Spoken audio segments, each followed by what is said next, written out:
February 9th. I don't know where my coffee is. 2026. And Brendan Martin in Ocala, Florida, Marion County, the limestone capital of the world, cannot find his coffee. I got my shades, though, because it's got his shades. sunny Florida, man. Hey, I'm going to tell you something. Florida's a sunny place for shady people, my man. No, it's a great state. I'll tell you one thing. Brendan and I, the conversations and the texting throughout the day, I understand more and more what he's doing. If you ever wonder, how the sausage is made and how laws are passed, you don't want to see them made. It's incredible. Check out all the reels, man. He's putting them out everywhere. And we are getting closer and closer every day to making this the best show in the country. Take a picture with your cell phone of the QR codes, Twitter, Facebook, and YouTube, okay? Share us and like us. You know me. A lot of y'all watch this show that know me, my friends. Hit us up on Facebook, share us and like us. Show it to your 100 friends. Make a comment. Because there's a thing called an algorithm, and the algorithm matters. Make a comment, like it, share it. It helps us get to all the other people that need this pertinent information from the Hour of Power. So just, if you don't know the QR code, then you don't know because you're already watching. But if you subscribe, if you follow, then you will get a notification when we are live. And let me say something, too, about our friends at My Town Roofing, Corey Carter, Chris Fiedler, Major Fusel, great people out there. My Town Roofing. Just was texting with Corey Carter, the owner. He's a friend of mine in my hunting club. Hey, just want to say the weather could get rough this evening in the Mid-South. If you have any roof issues, give my friends at My Town Roofing a call. Area code 901-834-7663, mytownroofing.com. Also, Brendan, speaking of great corporate partners, they helped over 350 families for Christmas in the Mid-South. It's called Town Miracles. I love these people. They're the best. Hey, Clark Humble, college football super fan. Doug Dean, another super fan. We all watched last night, and the Duff is in the deer stand. Yancey Porter, I said, hey, jump on if you can. He's out in Arizona.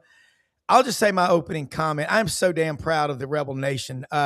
I live in Memphis. I have so many Ole Miss friends. I love them. My dad used to sneak into Ole Miss games as a kid at Crump Stadium to watch the doubleheader because they had all the UT dental and UT medical students in Memphis. So they would have a Tennessee-Mississippi State game and a Memphis Ole Miss game at Crump Stadium. And, man, they have come a long way, guys, and I don't see them retreating from the scene. We'll throw it to you, Clark, and then Doug's comments. And Clark, the love of college football, the passion, and that 4 lead changes in the last 8 minutes, that just rejuvenated college football because of all the ancillary distractions. And we're all the same age group. We don't like that stuff. We love the ball game. Your thoughts, and then Doug. I will tell you what more could you ask for from a game? Although I suppose maybe if Ole Miss had come out on top. I mean, a great game, 4 lead changes. I mean, heroes on both sides. I mean, it went down to the final play. And you're like, wow, was that interference? Did he catch the ball? I mean, did they pull out a Chambliss miracle? I mean, what a great game. And I would just tell you, just being emotionally involved with the fans of Ole Miss, but especially with the players and what they have gone through, and to brush aside all the distractions and all the talk and all the coaching changes and which assistant's going to even be at the next game. And I mean, they did their job. They played their hearts out, and they have nothing but pride to feel for what they've done this year. And I hope they take that with them into the offseason and into next year, because I think they need to feel good about it. And Ole Miss is a feel-good story. Oh, it is. Doug, you think about this. The core of that Ole Miss team looks like they're coming back. Pete Golding, what is he, 41 years old? Man, they got a lot of upside, don't they? They really did. Good morning, guys. Clark, good to see you. I bet you wish you had been at the stadium for that one, Clark. And I'm going tonight, though. There you go. That'll be a fun one. And congrats to Miami. I mean, a lot of people thought the way they were playing just savage defense that they were going to be a load for anybody to beat. That may prove to be true now that they get virtually a home game. You got to figure that for once Miami will actually load a stadium with what's on the line. Congrats to Cristobal. But I will say, where my head and heart is, as y'all have said, is to congratulate Ole Miss Rebel Nation, or whatever they prefer to be called, because they have they didn't just make the playoffs and make a run to the semis, but in the course of this season, with only one loss until last night in a brutal Southeastern Conference, they reset the entire baseline of what is possible at Ole Miss. Yeah. And, it would not be surprising to see, I don't know, a Tennessee get back to that level, a Florida's done it before, and you could name 5 or 6. It wouldn't be that shocking to see Texas A&M do this, in the sense that they've got the resources, plenty, arguably more than Alabama and Auburn do because of oil money. But last night, I thought, the story of the game is probably you can't give your opponent, 41 minutes time of possession to your own 18-38. And yet Ole Miss kept battling. They made some plays.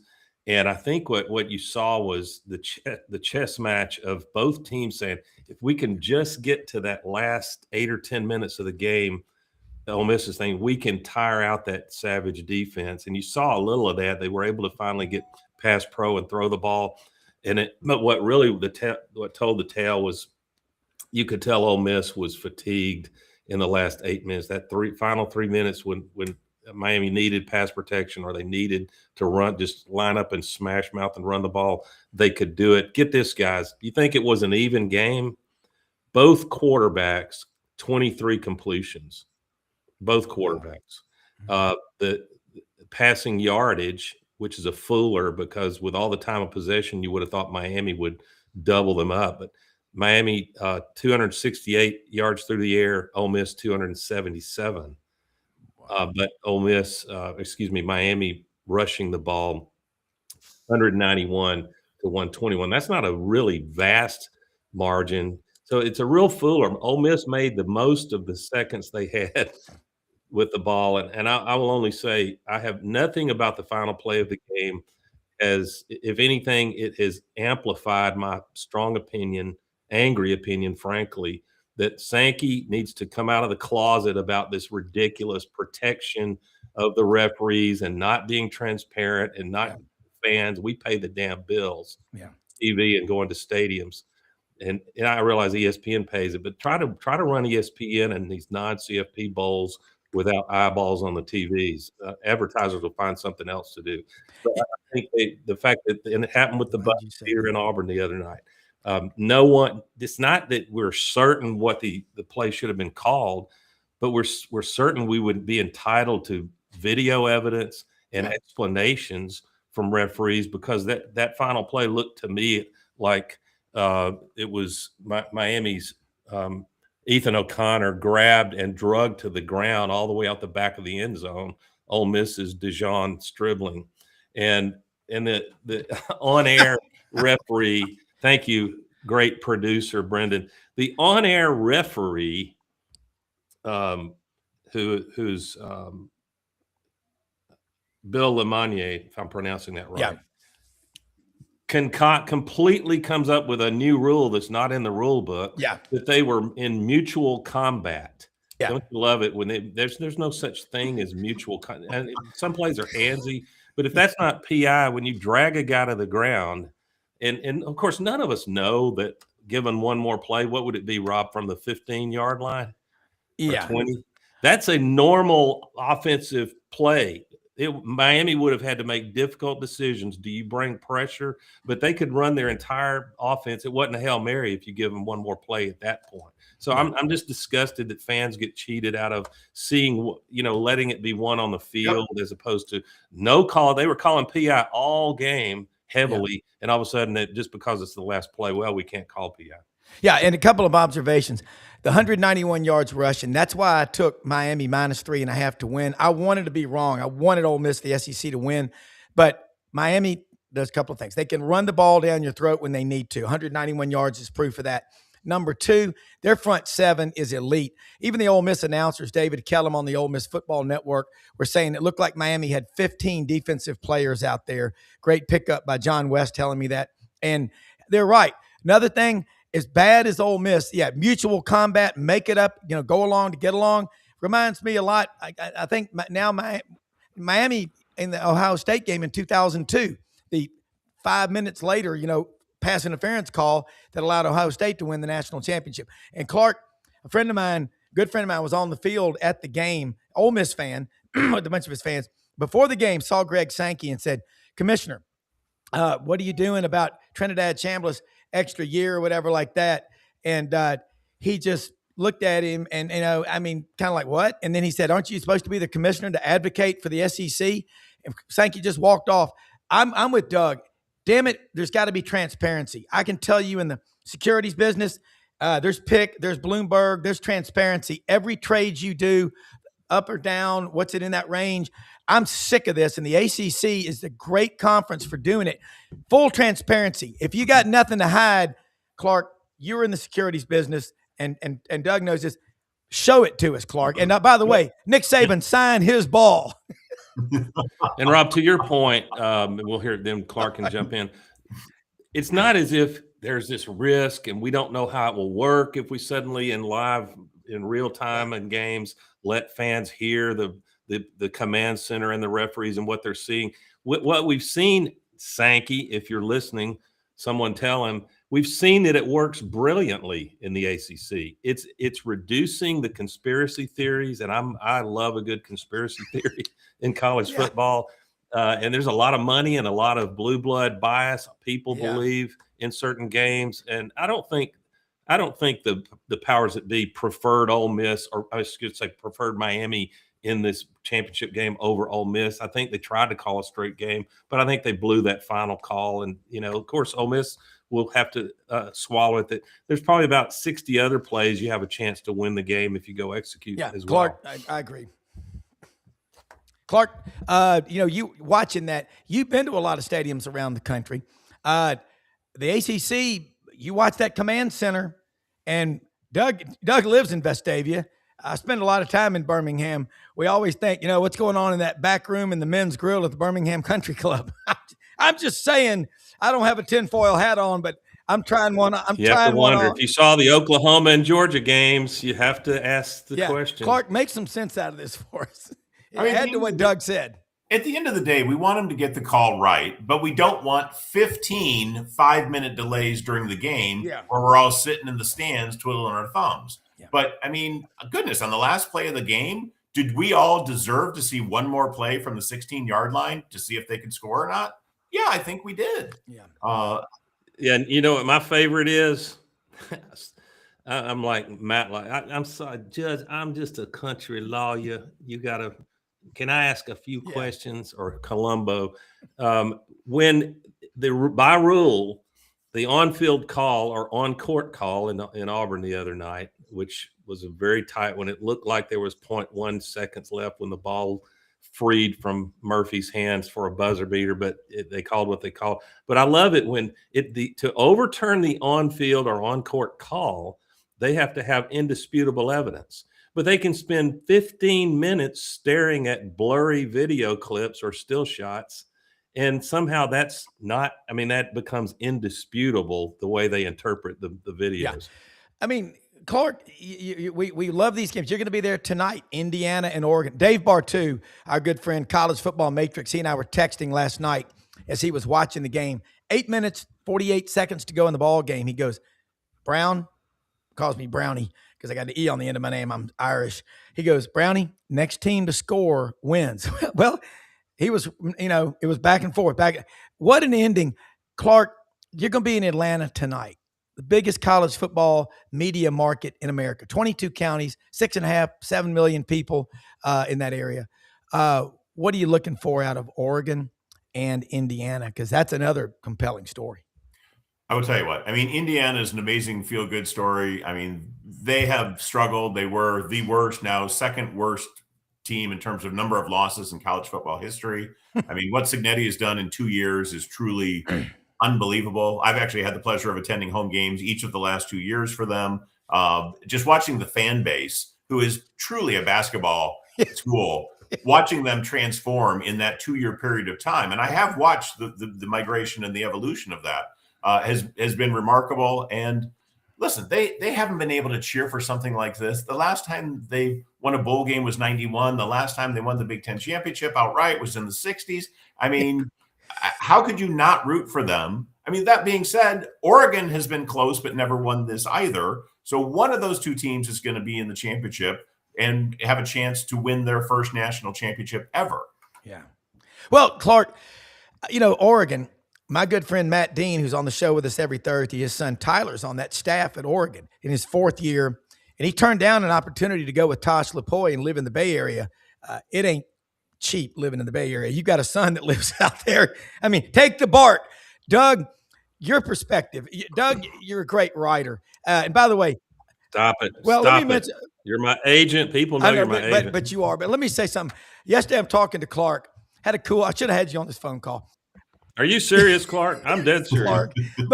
But Clark and I were talking about the College Football Hall of Fame and how he's twice been in the line to get a ball autographed. And at the end, he gets to Nick Saban, and Saban walks off.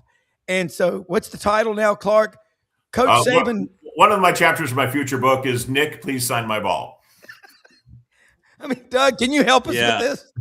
Yeah, it pains me to say this because I am such a Vincent Bo Jackson absolute biased that don't even try to be objective. And he's the greatest athlete that ever played in any sport. I don't care who you want to drag in and argue about that. And Georgia fans, just stop about Herschel. We know Herschel Walker was a sensational back, but what Bo Jackson could do on almost any field of play. But I will tell you this, and I think he's softened, but the times that I had the opportunity at Coach Dye's Ranch in Reeltown in Auburn, Bravo, bet you've been there, for a blue jean ball to benefit the Auburn Montgomery Nursing School and other nursing schools. But I got to interact with Bo, and he is a little chilly about fans approaching. And at first I said, dude, we know you're a legend, but be nice to the fans. And I think that I was being unfair to think that way, and here's why. These celebs, and I'm not talking about Clark stalking Coach Saban for an autograph. I'm kidding, Clark. But they after about the 10th time that they give an autograph and 30 minutes later it's on eBay, I can see where they get sick of that, And yet Bo has done so much for the state of Alabama and kids. And when Alabama had those 65 tornadoes ravage the state April 27, 2011 at super surge of tornadoes, and Bo Jackson goes to Tuscaloosa and does this biking or something like that. Bicycle.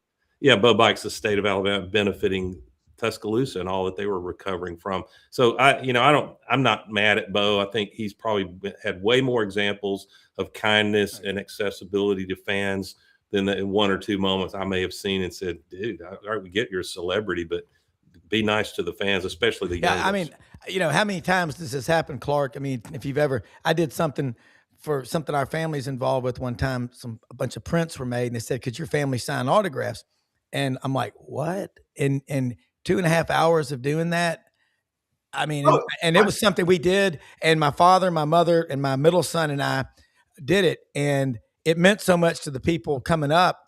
It's like what Dave Bartu told me about coming on sports radio shows and podcasts. He goes, I came down to Media Days, SEC, back in 2012 to see what it was like. And a lot of those people there they weren't real nice. They were full of themselves. He goes, and I made a promise at that point. Anytime someone asked me to be on their show, I'm going on their show. And Clark, you and Doug are hitting it. And let me say something. We ain't crying. Give Miami all the credit in the world. And I'm going to tell you. We got some hurricanes. Yeah, I like it. But look. Miami played very well. And Mario Cristobal, Tuberville recruited him there 86-90 from Christopher Columbus High School. He was a coach at Oregon. National Recruiter of the Year twice or 3 times in the 4 years he was with Nick Saban. So, look, Miami, they're a worthy team. And, Clark, this game tonight in Atlanta, with that airport, there's going to be the Duck Nation's going to be there, and Hoosier Nation's going to be there. Is Jimmy Chitwood's ghost going to factor into this game? It could. I tell you what. I mean, just even looking at ticket prices for this game versus the game in Arizona last night, I mean, there is an immense amount of interest. I mean, Atlanta's going to be overrun. I hope they all go stop by the College Football Hall of Fame. Yes. Check that out before they go to the game, because the people there do a great job, and it's great to have the Hall of Fame here in Atlanta. Yeah, I mean, it is going to be a sea of green and a sea of red or crimson. And I mean, that's going to be two energized fan bases that are wanting to get to something they've either not done before, or Oregon had come up short in the past to pursue that first national championship. Yeah. Yeah. And Rob, back to this, the final word, at least for me, on that final controversial play. If you want it to be, it's only controversial. It was not a touchdown if they call a penalty. For God's sake, it's not the NFL where they put it on the 1 yard line. But wouldn't we all have liked to see Chambliss get one throw at the end zone inside the 20? I mean, and wouldn't you be careful betting against him for more than beer money? Yeah. But we go to a completely unbiased source and judge of was it PI or not, Rob and Clark, Brendan, and that would be Joey Freshwater. Lane Kiffin tweeted immediately, pass interference 100%. Now, Lane, we know we see you and we know what you're doing. You are rehabilitating your disastrous personal image the last 2 months and making nice with Rebel Nation. But I'm glad Lane did that. He wished congratulated his former players on it. But related to Kiffin, have we lost our minds, fellas, when LSU honors Ole Miss's contractual incentives that Kiffin got to the playoff? And if I understand it right, they write him a big check that should have been off of Ole Miss's bank account. We've lost our way when that kind of judgment happens, as if he's not getting a bankroll from Bengal Nation already. Yeah, I mean, Clark, the money that's being thrown around in college, we talk about federal and state waste and government waste, you know. Boy, I'd like to see Doge take a look at college football. That LSU right now, with what they're paying Coach O, Brian Kelly to go away, and Lane Kiffin and that staff to come in, has a $162 million financial outlay. Clark, you're a CPA by trade, okay? Half the Fortune 500 companies in America are run by CPAs. The other half are run by people that listen to their CPAs. Because I want to come back reincarnated as a rooster with a degree in mechanical engineering and a master's in accounting, and a CPA, of course. How long can this go on? And Doug really understands finance from his career, a great career. But I want to ask you, Clark, these Indiana, there's money being spent, but I tell you what else I love. Kurt Cignetti's 65. Age, wisdom, and experience are making one hell of a comeback, and don't ever devalue that. I mean, it'll stop when the media rights don't keep exploding 10, 20, 30% every time they redo the contract. I mean, this is all driven by media rights and how much money they have to spend. And as long as that continues to spiral out of control and we're willing to pay for that as consumers, I mean, it's just going to continue. Yeah. Well, and I'll say this. Football, it's a 60-minute game. Most games come down to 4 or 5 plays. Mm-hmm. And Doug knows this, and Clark, you're new with us, but you better be careful about getting too caught up in the officiating. It's the last game of the season, because if you had a game coming up this coming Saturday, that can affect you. That hangover, all the great coaches I've ever listened to, Doug, hey, you had 60 minutes, you should have taken care of business, but it does the ending.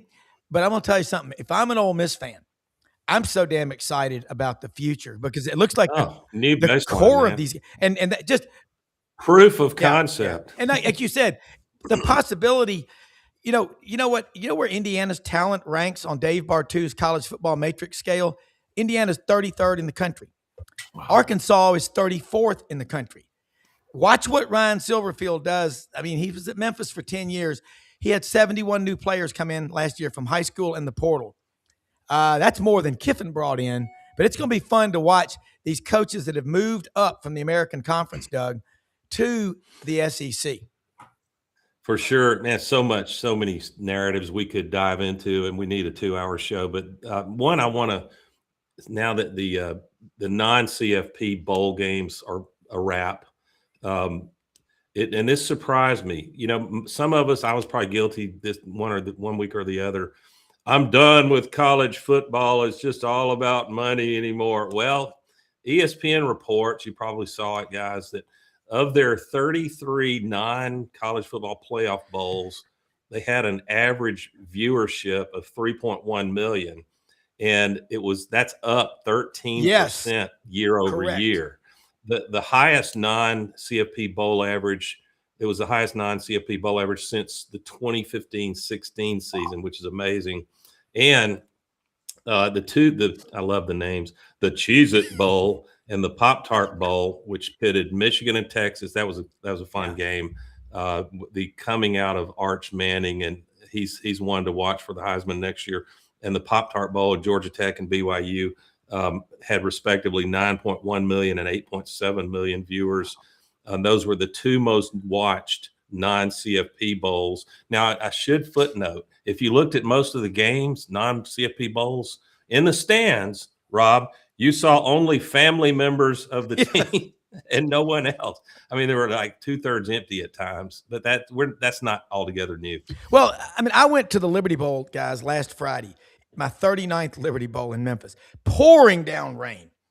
And I had just picked up a new waxed canvas goose down hunting vest that I wore under my raincoat. And I was toasty warm, although my pants got soaked. But we stayed, and there were a lot of people there for Cincinnati and Navy. And Navy got after Cincinnati's ass and beat them good. But I didn't even think about the weather. Hell, I'm a duck hunter. I run in it. I bike in it. I mean, but it's college football. And I texted my friend Harold Grader, executive VP of the AutoZone Liberty Bowl, and said, Harold, I'm here. But that was my friend Boyd's 52nd Liberty Bowl. It's college football. Doug's right. Last year, the average viewership for the non-CFP, those big bowls, was 2.7 million. To go up to 3.1 million. Guys, I remember in the early 80s how bad bowl attendance was. I think 1987, the Liberty Bowl, they had that agreement with the service academies. I think Air Force played Ohio State in 87 or 88. I was there. There were 5,000 people there. Wow. The crowds are back. In the last 22 years, the Liberty Bowls averaged like 56,000 people. We love this game, man. I mean, and Doug's right. Tony Barnhart. And by the way, I gave Tony your number. You and Tony and I are going to dinner in Sandy Springs in February when I'm down there to see our daughter. We're going to get you. Guys, Doug just nailed it because Doug gave the numbers. Clark, you're there. You're a voice for college football. You are a super fan. Tell people out there that are discouraged, and we're not whining. Give Miami all the credit in the world, but tell people out there that are frustrated. And yet Doug's right. I'm giving up. I'm done with it. You can't stop watching it. It's like eating pork rinds. Yeah, we watch NFL. They're mercenaries on some level, and now college football players are mercenaries. We don't, but once the plays are happening, I'm not thinking about, is he a money mercenary? I'm just thinking about the competitive thrill. Yeah. Clark, I mean, tell people like Doug just said, college football is great. You've been everywhere, literally. Listen, when I look at the stands being half empty for a lot of those bowl games, it just made me wish that I was out there at those games this year. And listen, watching a game on TV is great. You can be with your friends. You can be in a controlled environment. You don't have to sit through the rain. There's nothing like being in the stands with the fans, with the bands, with the student section, with the diehard fans that dress up and have the outfits and everything. There's just nothing like being there. Yeah. Well, and it's true, Clark. Tonight in Atlanta, Doug, you've been to the College Football Hall of Fame. Brendan, we all have. At Media Days this year in Atlanta, every morning they provide breakfast for us. I was going to that Chick-fil-A and just hanging out there, just to be quiet before you walk into 1,200 people.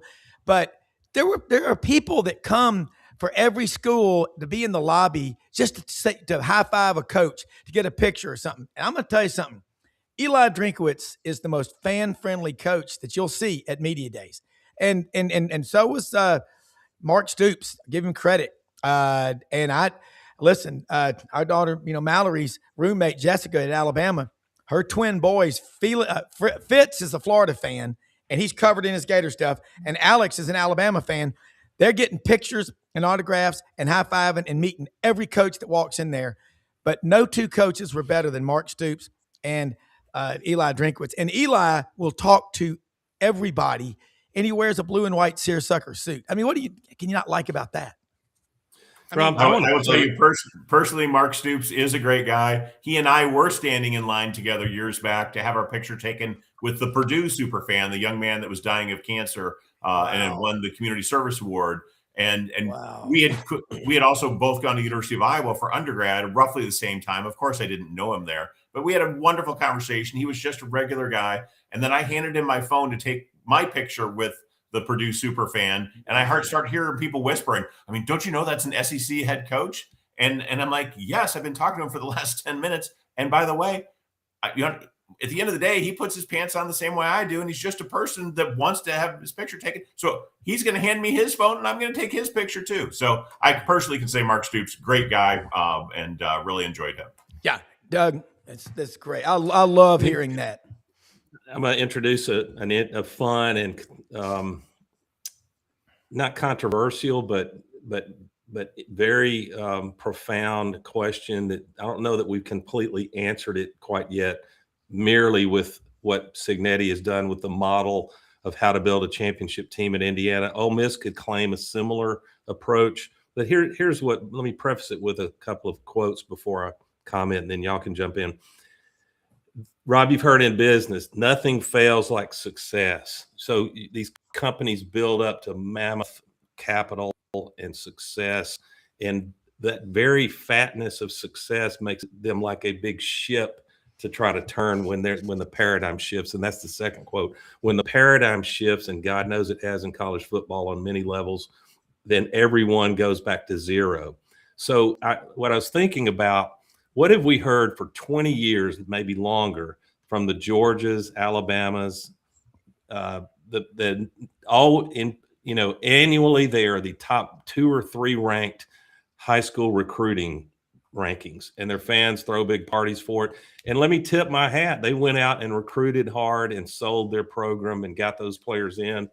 Well, roll the clock forward to now, and I can make a case, Indiana's doing it for me, that if you show me a team that was top 3 in high school recruiting rankings, and I'll show you a team that just spent 40%, pick a number, 40, let's call it 40% of NIL war chest on players who will not see the field much, if any, as a freshman, and they will portal out. So they're eating into their budget. And I personally think, and maybe they'll shed this skin pretty quickly, but they haven't yet. I think Georgia and Alabama's seasons the last couple of years, they're going to have to, I bet they already are reevaluating.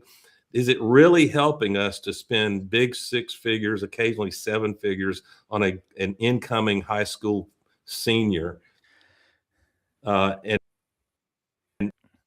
not really getting the immediate impact out of it, and have to go against teams? The Eagles is 24.5. So there's a saying, get old and stay old. And that's what Cignetti's doing. And so and teams like Auburn and some others have nothing to lose using that model. And that's why you saw Golish go into USF and take half their offense. And most notably, Byron Brown, you better keep an eye on this kid if we can get some offensive line procured. But I'm just fascinated with the shifting of the paradigm. And is there major pressure on these blue blood programs to go more portal heavy and a little less high school heavy?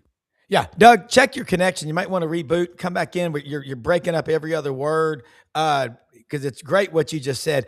And I go back, Clark, last week on this show, we talked about the percentage that Coach Pete Cordelli, who's done it 31 years, 14 of them with Lou Holtz. By the way, Coach Holtz had a birthday, 89 years old, Tuesday morning. Pete loves him like a father. And man, I'd love to get him on this show. I think he'd be an incredible one. But you want to be happy, have a steak. Lou. Yeah, that's right. Well, that's a good point. But let me say this, Clark. At 91% of Georgia's roster, when they played Ole Miss last week, was made up of kids they recruited out of high school. Alabama, 83%. Ole Miss's, 34%. One thing Lane Kiffin said I think is very prophetic. He doesn't want to have $25 or $30 million worth, like Doug referenced, of NIL money parked on the bench for development. That's, in the real estate world, if you own property you don't have tenants, it's called an NRA, non-revenue producing asset. You don't want those. Clark, God, this game, Doug made my day. That's an increase of 13%. Guys, people want this game. He is. Yeah. Doug, if you can, you're happy. We can't hear you. You're breaking up every other word. If you might want to reboot and come back, because Doug nailed it. These percentages. You're a finance guy, Clark. You understand it. When the TV executives at ESPN go to somebody and say, look, we're selling you the bowl package, for $10 million or whatever. You're going to be on all these non-CFP bowl games. They average 3.1 million viewers. Man, what's not to like about that? Yep. I mean, you're okay. So you're in Atlanta. By the way, Gary Stoken, Atlanta Sports Authority, Truett Cathy. I didn't know him. You did. You know his son, Bubba. He's on your foundation. Real quick, before we keep going, remind people about your nonprofit that you have for people with a mother or father that are in prison, what you're doing, what those percentages are, and then the percentage of people that y'all mentor, how few of them end up in trouble. I want people to hear that and then talk about what I just mentioned. That's a lot on the plate. It's an all-you-can-eat buffet. So Rob's had a little extra coffee this morning. We just want you to know, Clark. It's all right. So it's a group called Kids to Leaders. It's KIDZ leaders.org. We work with kids who have a parent in prison. We've been around for 26 years. Normally, if you have a parent in prison, you have a 70% likelihood of being incarcerated yourself. When I heard the pitch on that, I was at a brunch to write a check. And I'm like, I'll write you a check, but I want to be involved with it. So I've been a camp counselor for the past 12 years. I have mentored 5 of these kids on a monthly basis, one of which through the entire 12 or 13 years. In our Christian-based program, 26 years, only 1% of our kids have been in jail. So we're taking that from 70% to 1%. So we provide a summer camp. We provide budgeting assistance for the parents. We provide a fall retreat and a spring retreat.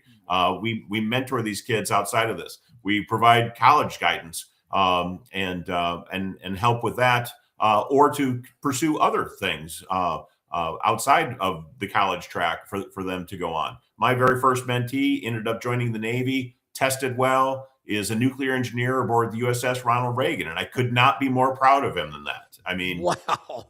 So, wow. And I tell you what, it takes a little bit of money. It takes a little bit of time. It's a lot of volunteers. It's an extraordinarily well-run organization. I've been honored to be a part of it and to be just one small piece of a very big support network for these kids. Because most of these kids just need somebody to put their arm around them, explain how the world's work, and say, you know what, you can be successful. So yeah, it's been immensely enjoyable. And the other fun part is I'm a high school and middle school basketball coach. I've coached for the last 25 years, 6 different sports. I will get my basketball players to come be counselors at camp, and it's been transformational for them because they see how tough it is for some other people in our society to live. Yeah, great story. And then Clark, you look at how many football players impact. Like you're going to be there tonight at Mercedes-Benz Stadium, Indiana and Oregon. This matchup tonight, who do you think wins? And I'm going to get your thoughts, what you think's got to happen, and then Doug's. I'm sure Oregon's going to want revenge. I mean, they lost at home for the first time in a couple of years, and it's tough to beat a team twice. I mean, just ask Georgia with Ole Miss. I mean, Indiana looks like a juggernaut. What they did to Alabama was truly breathtaking.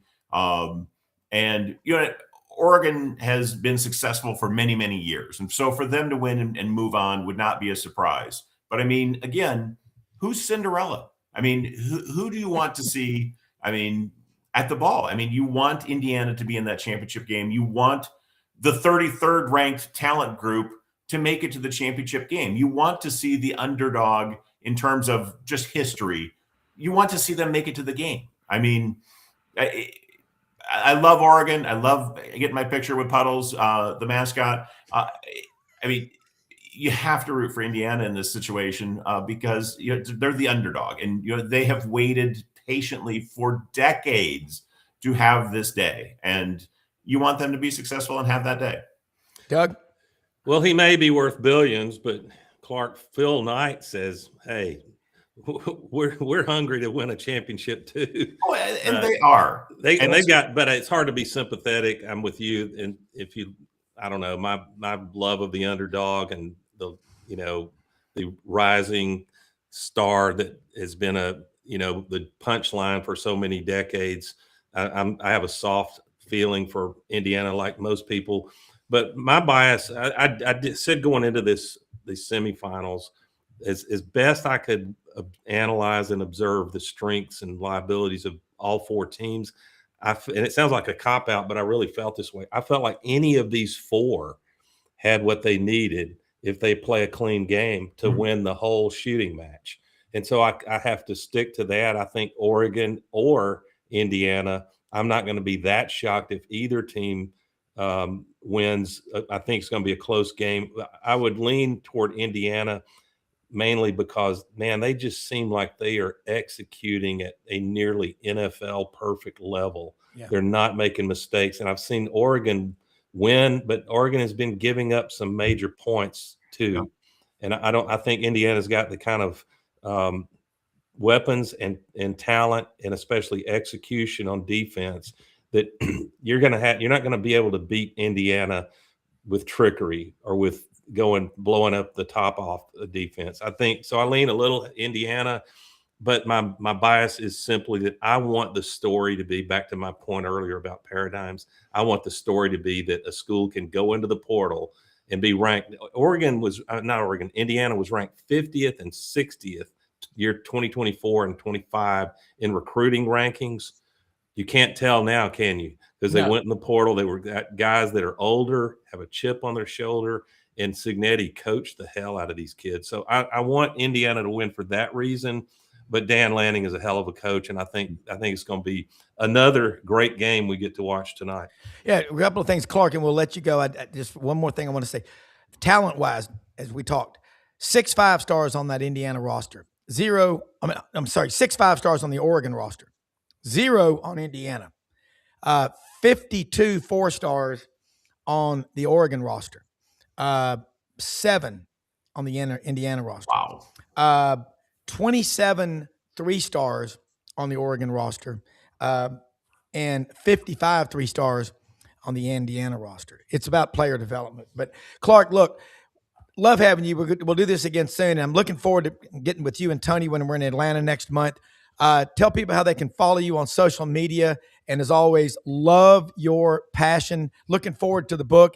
And say it again, Coach Saban, please sign his football.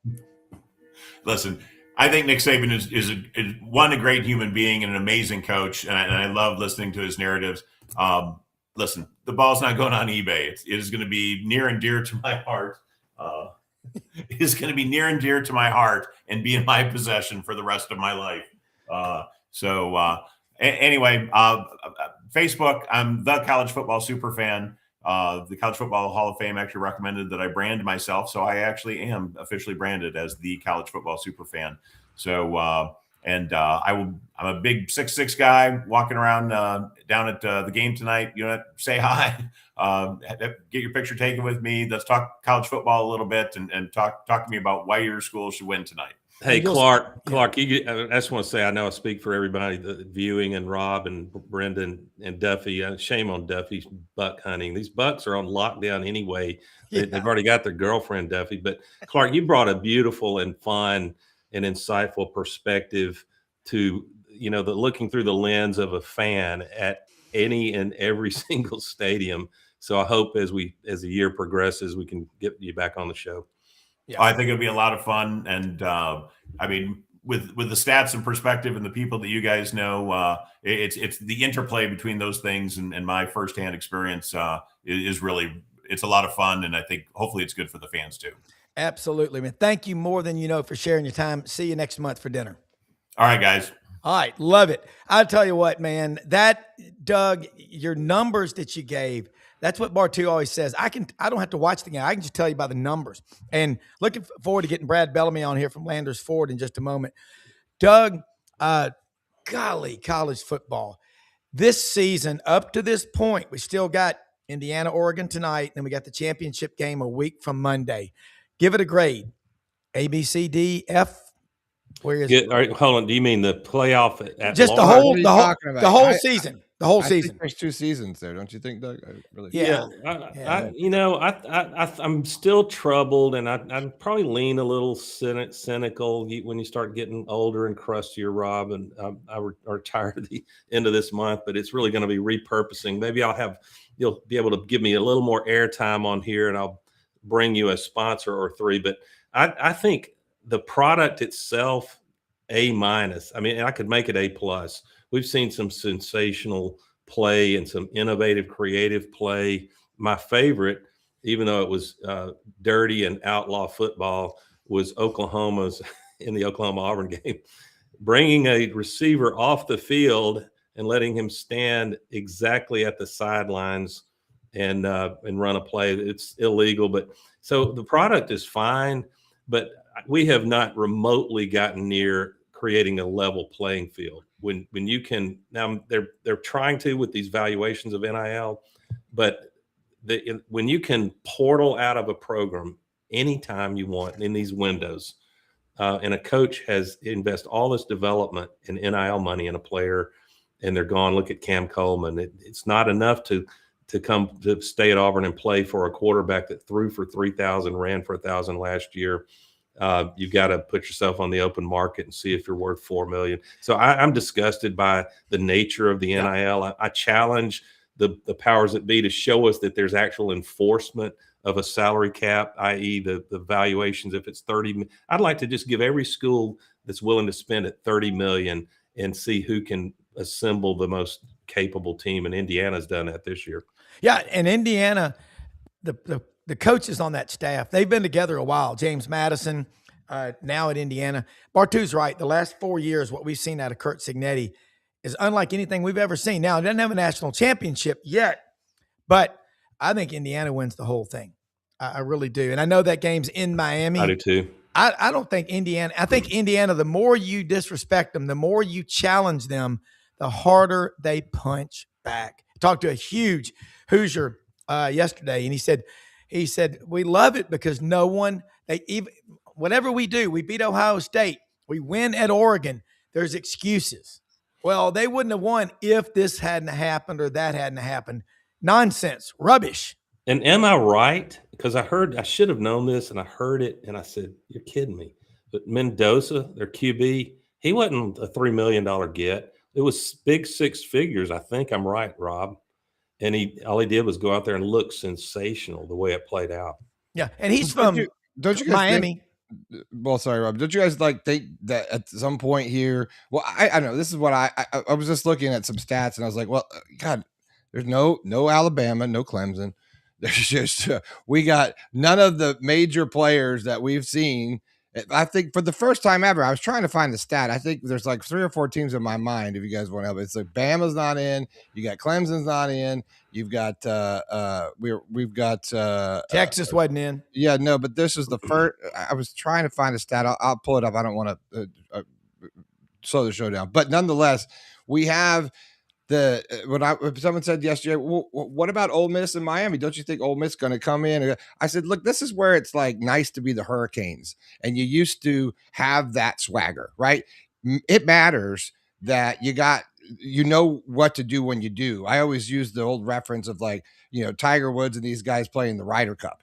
He's like, it's different when you're drawing it back at the Ryder Cup, because I don't care how many times you hit that ball, you're going to put a quarter in your, and make change.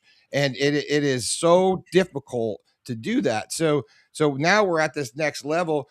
I don't think that, that underdog of like, hey, no one expects us to win. I think right now we've got, you're supposed to be there. You're going to be there. That's why, like last night, I was like, Miami is going to come in and be Miami. The Miami that I know, that that we know, right? I'm pulling for SEC and all that. I like the Ole Miss story and everything else.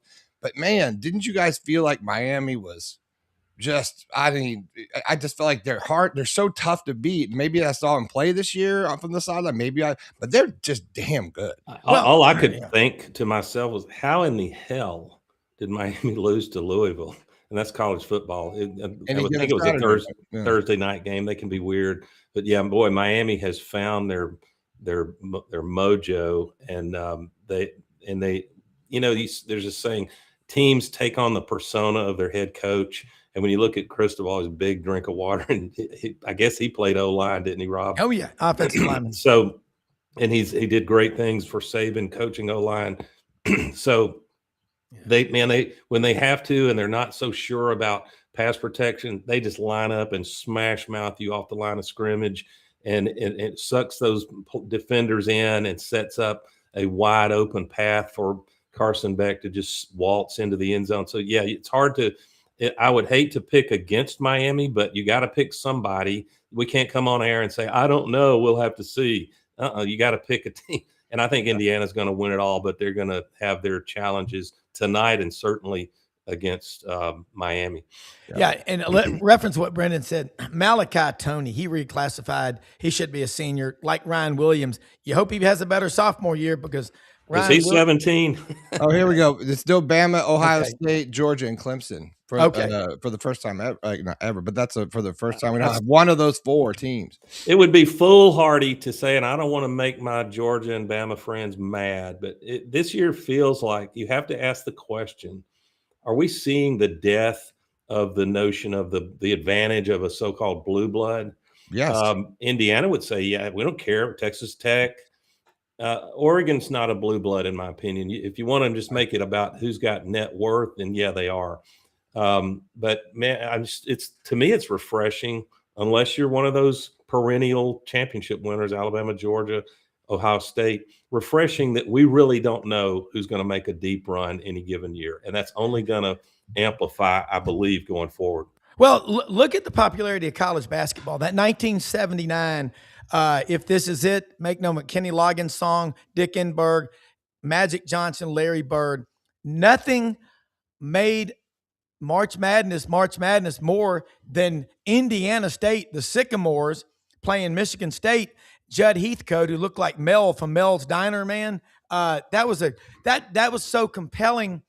And yeah, if you're one of those big schools getting beaten by a Cinderella, it's not fun. But that's what draws the eyeballs in for college basketball. And so, and now it does for football. Doug, you're right.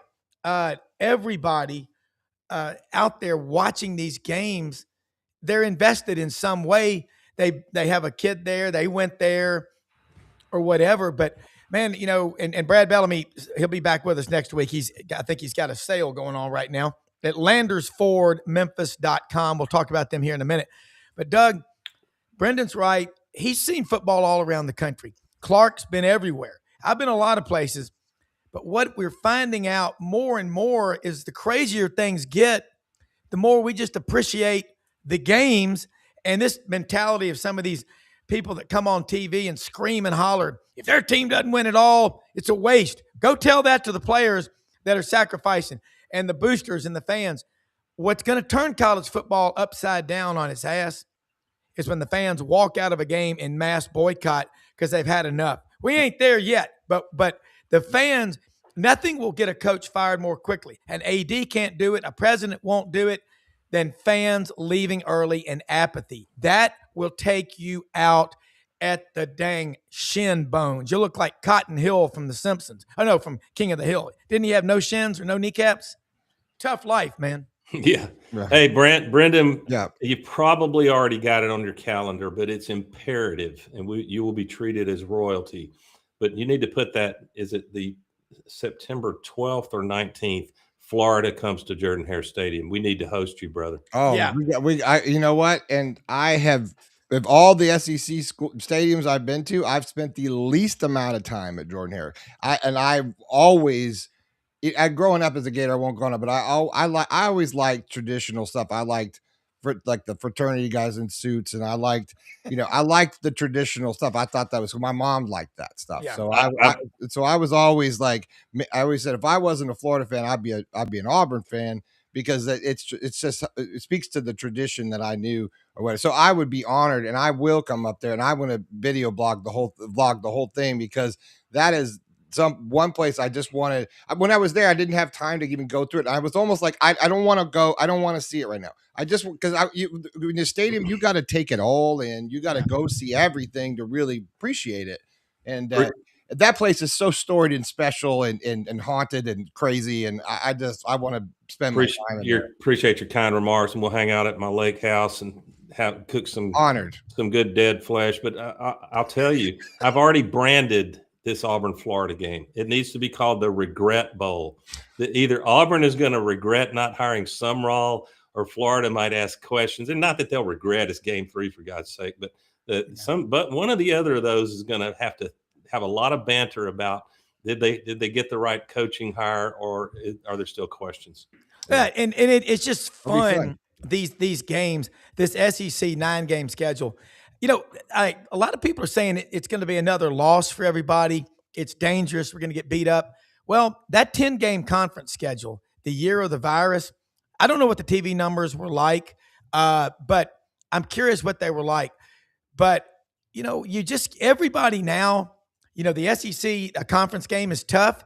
But do you think playing a non-conference game against Texas Tech is easy anymore? I mean, there's no place to hide and run and get away from what is going on in college football. You're going to see it tonight in Atlanta with Oregon. All the money they spend in Indiana. Look, Indiana's got, can we talk about, let's pick the game. We got a few minutes left. Yeah. Let's talk about tonight's game and let's pick the game out. So I'm taking Indiana to win tonight. Look what they did to Alabama. Indiana started hitting Alabama and knocking them back. And the late third quarter, Alabama was like, man, we're done. No mas. I think Oregon's really good, but Oregon's offense really did they scored 23 points, but the defense bailed them out against Texas Tech. Texas Tech did not have the offensive firepower. Indiana, find me an area where they're weak. I don't see it. Now, I'm pulling for Oregon because of Dave Bartu, Tyler Dean, but I see Indiana winning that game tonight in Atlanta. I think I don't know if it'll go to overtime. That's what people want, make it exciting. But I think Indiana's going to need some late game heroics like they did against Penn State, and I think they will find it. Some teams that you saw it in 2019 LSU, you saw 2010 Auburn, arguably 2009 Alabama, which Bartu says is maybe in terms of efficiency, offense and defense, the best team we've seen in the modern era, that 2009 Saban team. But I think this Indiana team just does not believe, they can't conceptualize that anybody can beat them. That Ohio State couldn't, Penn State couldn't, they hadn't won, couldn't do it. And I think that confidence will come to the fore, and they will make the play they need to late game to win a nail biter. Yeah. I'm going to go opposite in the sense I like Oregon's defense. I think they're just pretty strong. I'm not a big West Coast football guy, but I think I'm done betting against my SEC bias, because I think I need to sort of grow here, and I have been a big proponent of the SEC my whole life. I'm used to regurgitating this stuff, but I think I need to start thinking differently now.